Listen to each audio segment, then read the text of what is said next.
अगर आप शहरी क्षेत्र के अंदर निवास करते हैं और आपके पास पक्का मकान बना हुआ नहीं है और आप पक्के मकान का निर्माण करवाना चाहते हैं तो केंद्र सरकार की प्रधानमंत्री आवास योजना में आवेदन करके 2.5 लाख रुपए तक का बेनिफिट ले सकते हैं और उन पैसों से आप पक्के मकान का निर्माण करवा सकते हैं। तो एक बार फिर से शहरी क्षेत्र के लोगों के लिए प्रधानमंत्री आवास योजना के आवेदन एक नए तरीके से प्रारंभ हो चुके हैं। तो आज की इस वीडियो में ऑनलाइन आवेदन आप किस प्रकार से करेंगे, आवेदन के दौरान क्या क्या डॉक्यूमेंट लगेंगे और किस प्रकार से ऑनलाइन आवेदन का प्रोसेस रहेगा, तो पूरी जानकारी आप सभी को देने वाला हूं। तो आवेदन करने के लिए इसी वीडियो के नीचे लिंक मिलेगा, वहां पे क्लिक करना है। क्लिक करते ही सीएससी ट्रेनिंग कोर्स पोर्टल पे आ जाएंगे। उसके बाद सीएससी ऑनलाइन पोर्टल 2024 और उसके बाद यहाँ पे 16 नंबर पे ऑप्शन मिलेगा पीएम आवास योजना अर्बन 2.0। तो आप जस्ट यहाँ पे क्लिक करेंगे। यहाँ पे क्लिक करने के बाद इस पोर्टल पे आ जाएंगे। यहाँ पे आने के बाद अप्लाई फॉर पीएम AY 2.0 इसके ऊपर जस्ट आपको क्लिक करना है। आप इस पोर्टल पे आ जाएंगे। यहाँ से आप आवेदन कर सकते हैं इस योजना में। तो आवेदन करने के लिए जस्ट आप यहाँ पे क्लिक करेंगे। यहाँ पे क्लिक करने के बाद इस प्रकार से डिटेल ओपन हो जाएगी।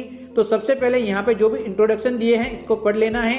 तो यहाँ पे अलग अलग योजना की जानकारी प्लस यहाँ पे BLC, ASP और ERS जो योजना है अलग अलग उनकी जानकारी दी गई है। तो सबसे ज़्यादा जो BLC योजना में ही आवेदन करते हैं, फिर भी पढ़ के समझ लेना है कि किस योजना, कौन सी योजना आपके लिए बेस्ट रहेगी। फिर जस्ट यहाँ पे क्लिक करना है। यहाँ पे क्लिक करने के बाद आवश्यक दस्तावेज की सूची आपको मिल जाएगी कि क्या क्या डॉक्यूमेंट लगेंगे।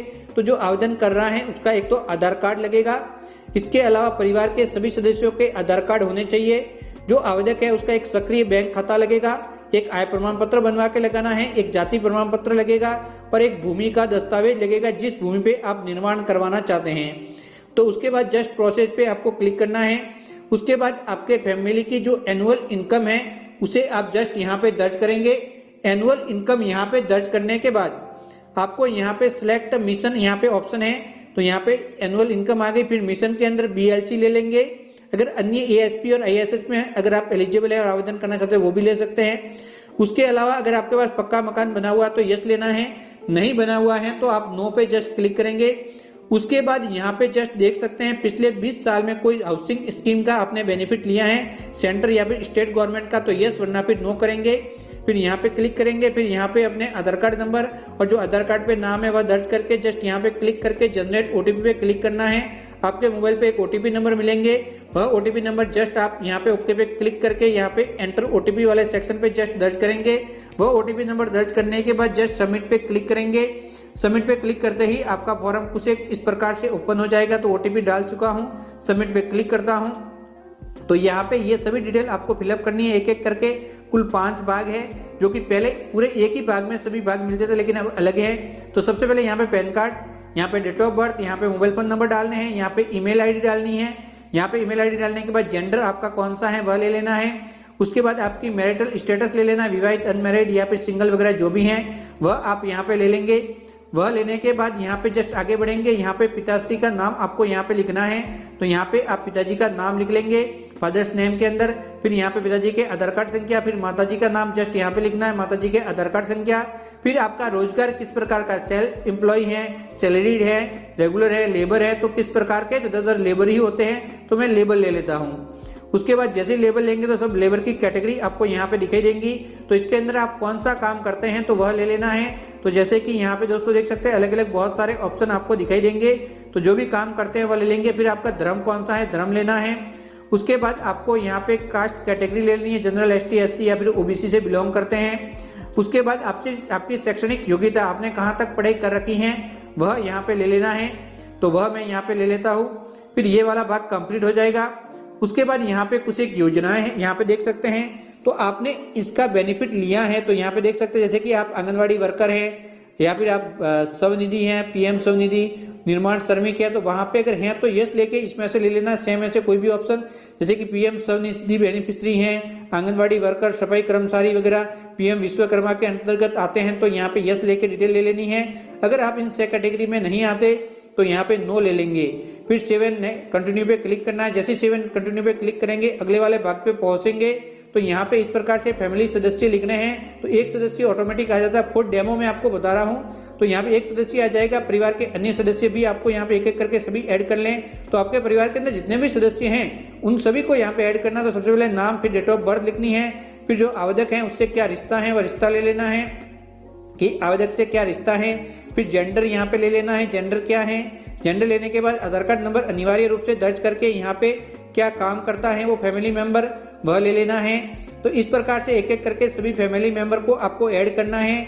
तो यहाँ पे लेने के बाद ऐड पे क्लिक करते ही नीचे ऐड होकर दिखाई देगा। फिर इसी प्रकार से एक एक करके सभी सदस्य ऐड कर लेंगे। सभी सदस्य ऐड होने के बाद सेव एंड कंटिन्यू पे क्लिक करना है। फिर हाउस होल्ड डिटेल आपको यहाँ पे फिलअप करनी है। तो यहाँ से ये वाला भाग आ जाएगा, फिर ये भी आ जाएगा, ये भी आ जाएगा। आपको यहाँ पे एक आय प्रमाण पत्र सूच फाइल पे क्लिक करके पीडीएफ फॉर्मेट में अपलोड कर लेना है। ये अपलोड हो जाने के बाद यहाँ पे आप देख सकते हैं आप जो भी आपका एड्रेस है वहाँ पे कितने साल से रह रहे हैं तो वह ये ले लेना है। उसके बाद आपका जो घर है वो किस प्रकार का है, आपका खुद का है, भाड़े पे है, या फिर आपके पास मकान ही नहीं है। 3 ऑप्शन मिलेंगे। तो नो हाउस लेंगे तो कोई बात नहीं, लेकिन अगर आप खुद का या फिर रेंट लेंगे तो आगे और ऑप्शन ओपन होंगे। तो यहाँ पे नो हाउस लिया तो कोई भी ऑप्शन नहीं आएगा। अगर आप रेंट ले लेते हैं या फिर खुद का ले लेते हैं ओन, तो यहाँ पे 3 ऑप्शन मिलेंगे। तो आपका पक्का है, सेमी पक्का है या फिर कच्चा है। तो यहाँ पे तीनों में से जो भी ऑप्शन है वह आपका ले लेना है। किस प्रकार का आपका मकान है, पक्का लिया तो पक्के की कैटेगरी आएगी, कच्चा लिया तो कच्चे की कैटेगरी आएगी। तो उसमें से जिस प्रकार का भी है, जैसे आरसीसी है, टाइल्स वगैरह लगी हुई है, तो किस प्रकार का है वह आप यहाँ पे ले लेंगे। तो ये भी आपको यहाँ पे ले लेना है। तो यहाँ पे ये लेने के बाद सेव एंड कंटिन्यू पे क्लिक करेंगे तो अगले वाले भाग के अंदर आपका एड्रेस, आपका परमानेंट एड्रेस, वर्तमान पता सब मांगा जाएगा। तो यहाँ पे आपको भरना है आपका वर्तमान पता, यहाँ पे भरना है स्थायी पता। अगर दोनों सेम है, फॉर एग्जांपल वर्तमान व स्थायी, तो आप वर्तमान भर के यहाँ पे क्लिक करेंगे तो ये फिलअप हो जाएगा। तो वर्तमान के अंदर सबसे पहले मकान संख्या, फिर मोहल्ला, फिर आपका राज्य कौन सा है, फिर यहाँ पे जिला, फिर आपकी सिटी और फिर पिन कोड। अब इसी प्रकार से स्थायी पता सेम है तो यहाँ पे क्लिक करना है और ये फिलअप हो जाएगा। तो इस प्रकार से आप दोनों ही एड्रेस भर लेंगे। फिर आप जहाँ पे मकान का निर्माण यानी कि आवास का निर्माण करवाना चाहते हैं उस आवास एड्रेस का डिटेल भरना है। तो वो वर्तमान पते के समान है तो वर्तमान वाले पे क्लिक करना है और ऑटोमेटिक फिलअप हो जाएगा। अगर परमानेंट एड्रेस के समान है तो यहाँ पे क्लिक करके इसको फिलअप कर लेंगे। अगर अलग है तो अलग से फिलअप कर लेंगे। फिर यहाँ पे देख सकते हैं आप, जैसे कि क्या आप वैधानिक शहर यूएलबी के बाहर रहते हैं तो यस करना है। अगर शहरी सतह से बाहर रहते हैं उसके बाद भूमि के दस्तावेज अपलोड करके यहाँ पे अपलोड यानी कि जो भी डॉक्यूमेंट है आपके वो अपलोड कर लेना है। फिर यहाँ पे सेव एंड कंटिन्यू पे क्लिक करना है। सेव एंड कंटिन्यू पे क्लिक करने के बाद अगले वाले भाग के अंदर बैंक खाता यहाँ पे लिखना है, बैंक खाते की पुष्टि करनी है, वापस लिखना है। फिर यहाँ पे बैंक के आईएफएससी कोड दर्ज करने हैं। तो जैसे ही आप आईएफएससी कोड आपके बैंक खाते के दर्ज करेंगे तो बैंक डिटेल ऑटोमेटिक आ जाती हैं। तो मैं यहाँ आईएफएससी कोड एक डाल देता हूँ फॉर एग्जाम्पल। तो यहाँ पे फिर जैसे ही क्लिक करेंगे तो इस प्रकार से डिटेल आपकी आ जाएगी। उसके बाद दोस्तों यहाँ पे केंद्र सरकार की अन्य योजनाएं जो कि संचालित की जाती हैं, जो भी प्रोग्राम संचालित किए जाते हैं उसका बेनिफिट अगर आपने कभी भी लिया है तो यस पे क्लिक करना है और यस पे क्लिक आपको जरूर करना है। अगर बेनिफिट लिया है तो कौन सी योजना का बेनिफिट लिया है, तो यहाँ पे कुल 8 योजनाएं मिल जाएगी। तो एनएचएम है, आयुष्मान भारत का लिया है, स्वच्छ भारत मिशन के तहत आपने लिया है, दीनदयाल उपाध्याय है, बिजली बिल वाली का लिया है, उज्ज्वला योजना का लिया है। तो जिस भी योजना का बेनिफिट लिया है उन सबके ऊपर यहाँ पे क्लिक कर लेना है। उसके बाद यहाँ पे क्लिक करके फाइनल सेव पे क्लिक करना है।